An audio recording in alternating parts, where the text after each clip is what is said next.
Welcome to Take It from the Iron Woman. My name is Susanne Müller, your host and the Iron Woman. This podcast is about empowering yourself and others to make real changes in the world. You will hear from everyday, smart, sophisticated, hip people like you and me. Not everybody has to be an Iron Woman to impress the world. Together, we will learn from the sports and business leaders how you can become a more successful person as an entrepreneur or a leader. It's one step at a time, one day at a time. Take your steps now. Take your big steps now. Join me on this journey to success. This podcast is being sponsored by Get Loopy. On episode 41, you can hear the story of Isabel, the co-founder and CEO. Get Loopy, get a 20% discount off your first order. GetLoopy.com. Take it from the Iron Woman. We only have really special guests. And today we have Obocho and also his mom with us. I want to hear from Obocho.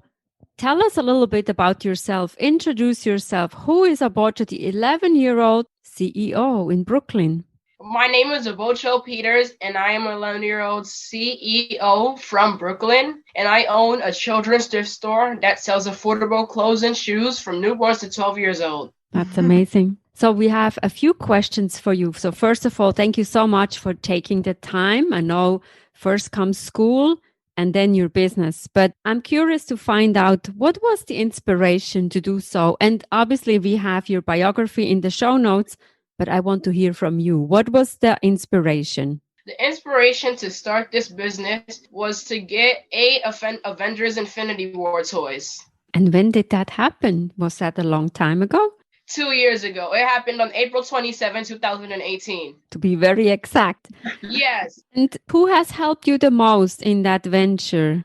The person who has helped me the most is my mom, because she has taught me to never give up, and she has always been at my side through everything I've done. And we're going to hear from the mom after we have all the questions answered from Obocho. And then what happened with COVID-19? What happened to your store? How did you adapt? How I adapted with the COVID-19 is I shifted and downsized my thrift store, and I put it into a smaller location so I can not pay as much money and use the money that I had for other things that I needed to do. And I also started make masks. I utilized my mom being a sewing designer, and I asked her if she would help me to make the masks that I needed to make in order to help my community in another way. And then after the community opened back up,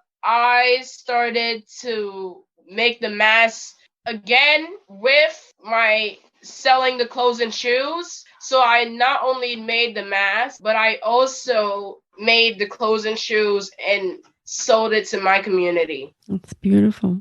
It is all about adaptation. So if something happens, you need to downsize, but you can still be the CEO. And now tell us about your food pantry. I know we wanted to get together earlier and you said you're very busy. What happened November 21st or even before that? On November 21st, I had my monthly pre-Thanksgiving food pantry, and it happened to be very successful, and I donated turkeys and food to help the immune system. I handpicked these foods to donate to my community so they can have foods to eat and spend the money on other things. Do you know how much money you raised? It's about $1,600. Yes, about $1,600. Very good. Congratulations. That's a lot of money in these days where everybody needs to be conscientious and of their spendings. Yes, thank you. And what is next for you? I mean, it's Thanksgiving is this week. What are your plans? Can you give your secrets away? What's next for me is that I will be doing another pantry on December 19th. It will be my pre-Christmas community food pantry. Okay. And most importantly, How can we help? How can the listeners help? Can we donate? I know you have a GoFund page. How can we help or volunteer to help you? The listeners can volunteer to help me by donating to my GoFundMe, which is www.gofundme/community Obocho's Community Food Pantry. And December 19 is coming up. We want to make sure that everybody gets good food for the holiday season. Is there anything else that you would like to share with the audience, with the listeners? How can we support you? What have you learned through that process? What are some inspirations that you can share with the community that we have as listeners here? To anything you want to do, to never give up and always have someone by your side that can encourage you all through the way and through the process of doing whatever you want to do, to always stay focused on your goals and never give up. Very wise. I'm learning from all the young CEOs. We had already the Glitter Glam girls. They're 10-year-old girls who are providing cards for whoever needs a card to send out. You have a thrift shop and also the food pantry. So great things can happen even at a young age. That's beautiful. Thank you so much. And we want to make sure that we have all the information in the show notes that you can have many more donations. We want to make sure that we can do that. Yes. Anything else that you want to share? Other than that, no. You want to tell her what your name means? Oh, yes. My name, Obocho, means I am love. So he's on a mission to share his love with his community and the world. So that's the drive behind everything he's doing. Okay. Love is all we need, right? That's absolutely wonderful. Good. Thank you so much, Obocho. But now we want to hear from the mom. Obocho says you need to have somebody next to your side to help. Tell us a little bit about your story. What can we learn from you? Okay, my story is at the time when Obocho started the company, I actually had just finished paying all the bills and I was struggling at the time. And I've always been a thrift. I'm a designer. He was used to going with me to thrift stores. To me, it just made sense with the idea that he came up with. If he wanted the toys, he's like, well, I'll just sell the clothes and shoes. Somebody else is going to need it. And then I use the money to get the toys. Then he asked me, for my help? And of course, I'm not going to say no. I just went on and I helped him. But what I did at first is my son was 9 at the time. So what I wasn't going to do is I wasn't going to babysit his age. I said, if you're going to be a CEO, if you want to have a company, you're going to have to start understanding the responsibilities that come with it. Because if I do all the work, then it's going to be my company. I put him in small business classes. And he was going there after school. I put him into a few of them. And then when I realized that he was really serious about what he was doing, then I said, okay, I'm going to jump in with both feet and do this. There's never too late to learn, right? And business is a serious matter. It's not just hanging up your name and then people will come. Absolutely. Mm-hmm.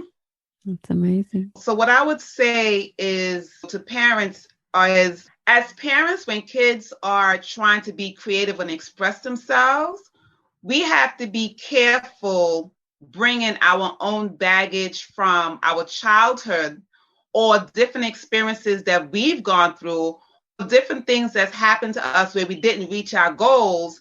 And we have to be very careful not to cross that with what the children want because they're a fresh palate. They're not going to be afraid to make chances. We may have to adjust and readjust and get past our own things in order to make sure that what we're giving them is pure and innocent. And listen, probably, right? Don't say, yes, be absolutely. careful. It's a path. And we see also adults who are starting their own company. Like me, I started my own company 10 years ago. I didn't know where it would go. There's a lot of learning. Right. There's a lot of ups and downs. And if somebody says, be careful, then you're like, oh, maybe that's not for me. So let them go and let it happen the way it goes. Because I teach my son all the time. The only way to become good at what you're doing is you have to make mistakes. If you don't make the mistakes, you're not going to know what works and what doesn't work. It's okay to fall down and scrape yourself a little bit and you just get back up and dust yourself off. I also teach him to chase no's. And what chase no's mean is if you are trying to accomplish something, like he's a for-profit that functions like a nonprofit. So a lot of times his struggles are he always hears no because he's not a 501c. But when people hear about what he's doing, they automatically assume he's a nonprofit. So because he hears so many no's, I tell him to welcome the no, because it is that no that's going to give you the strength to go after the yes. So he has an attitude now where he's never going to give up. It doesn't matter how many no's he hears. That's a fantastic attitude.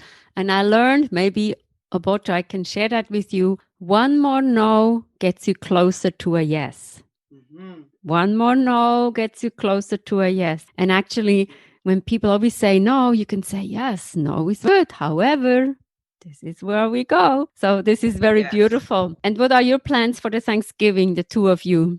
Well, we're probably going to go to my sister's and hang out. If not, we'll just stay home and just have movie night and, and just eat and laugh and do what we normally do. Eat and laugh. I like that. And I had one more question for the two of you. What do you do when you don't work? Okay, you answer that first, Obocho. What do you do when you're not working? What I do when I'm not working is I play with my friends and play games on my iPad and I watch videos on my phone, and I also go out to other people's houses and have a good time and spend time with my family. I love to hear that. Thank you. Sasha, what do you do when you don't work? It seems like you have like a full-time job and many more things. Yeah. Well, when I'm not working, let me put it like this. I never feel like I'm working. My whole life is based around how to become better at creativity. I'm always doing something. I'm always learning something. So yesterday I actually learned how to make movie trailers. Like I play around with apps and things like that and learn how to do graphics, outside of being a fashion designer, coming up with creative new styles, because I use my fashion to help people with their relationships. Every day for me is just a life of creativity. And that to me is a life of fun because it's always helping somebody else. And the beautiful smile, right? That's the most important thing. Yeah. So thank you so much to two of you to taking the time out of your busy schedules to spend 15 minutes with me and sharing your story. Good luck with everything. I will make sure we have all the information. All right. Thank you so very much. We really appreciate you. Thank you. What a cool podcast this is. How can you make a change in the world? Follow Obocho's footstep. Work-life balance is important, but going for the change in the world is also important. Check the show notes how you can contribute to Obocho's cause for the December 19 food pantry. Take it from the Iron Woman. We have episodes every Monday, every Wednesday, or even more episodes. Don't be shy to chime in. There's something for everybody. People who want to make a change in the world are welcome on this podcast. What is your change that you want to see? And also the Take It From the Iron Woman is a book. You can order it on Amazon. It is a paperback or an ebook. And coaching, mentoring, career coaching is available. Reach out, subscribe to our channel, like us, send a comment. Thank you so much. Happy holidays.